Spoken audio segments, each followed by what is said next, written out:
the other, with a wink. "He's a wag," said the Jew to the Persian. "Or a spy," replied the other, lowering his voice. "We had better take care, and not speak more than necessary. The police are not overly particular in these times, and you never can know with whom you are traveling." In another corner of the compartment they were speaking less of mercantile affairs, and more of the Tartar invasion and its annoying consequences. "All the horses in Siberia will be requisitioned," said a traveler, "and communication between the different provinces of Central Asia will become very difficult." "Is it true," asked his neighbor, "that the Kirghiz of the middle horde have joined the Tartars?" "So it is said," answered the traveler, lowering his voice. "But who can flatter themselves that they know anything really of what is going on in this country? I have heard speak of a concentration of troops on the frontier. The Don Cossacks have already gathered along the course of the Volga, and they are to be opposed to the rebel Kirghiz." "If the Kirghiz descend the Irtish, the route to Irkutsk will not be safe," observed his neighbor. "Besides, yesterday I wanted to send a telegram to Krasnoiarsk, and it could not be forwarded. It's to be feared that before long the Tartar columns will have isolated eastern Siberia." "In short, little father," continued the first speaker, "these merchants have good reason for being uneasy about their trade and transactions. After requisitioning the horses, they will take the boats, carriages, every means of transport, until presently no one will be allowed to take even one step in all the empire." "I'm much afraid that the Nijni-novgorod fair won't end as brilliantly as it has begun," replied the other, shaking his head. "But the safety and integrity of the Russian territory before everything. Business is business." If in this compartment the subject of conversation varied but little, nor did it, indeed, in the other carriages of the train, in all it might have been observed that the talkers used much circumspection. When they did happen to venture out of the region of facts, they never went so far as to attempt to divine the intentions of the Muscovite government, or even to criticize them. This was especially remarked by a traveler in a carriage at the front part of the train.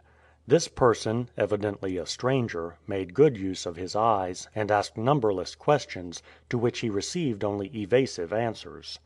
Every minute, leaning out of the window, which he would keep down, to the great disgust of his fellow travelers, he lost nothing of the views to the right. He inquired the names of the most insignificant places, their position, what were their commerce, their manufactures, the number of their inhabitants, the average mortality, etc., and all this he wrote down in a notebook, already full.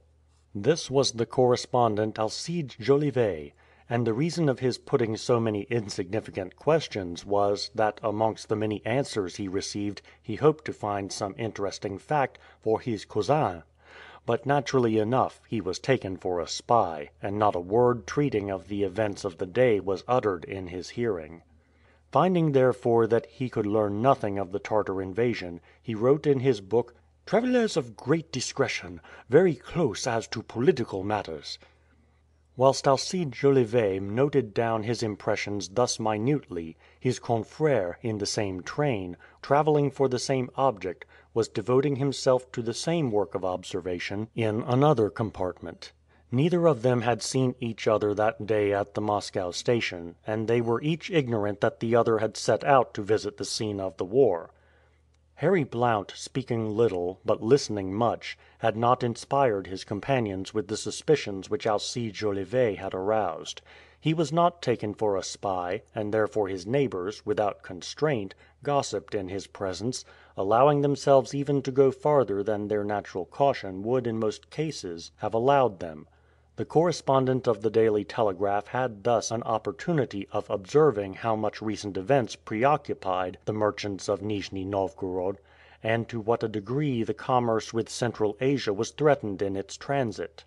He therefore noted in his book this perfectly correct observation: "My fellow travelers extremely anxious. Nothing is talked of but war, and they speak of it with a freedom which is astonishing, as having broken out between the Volga and the Vistula." The readers of the Daily Telegraph would not fail to be as well informed as Alcide Jolivet's cousin, but as Harry Blount, seated at the left of the train, only saw one part of the country, which was hilly, without giving himself the trouble of looking at the right side, which was composed of wide plains, He added, with British assurance, "Country mountainous, between Moscow and Wladimir." It was evident that the Russian government purposed taking severe measures to guard against any serious eventualities, even in the interior of the empire. The rebel lion had not crossed the Siberian frontier, but evil influences might be feared in the Volga provinces, so near to the country of the Kirghiz. The police had as yet found no traces of Ivan Ogareff.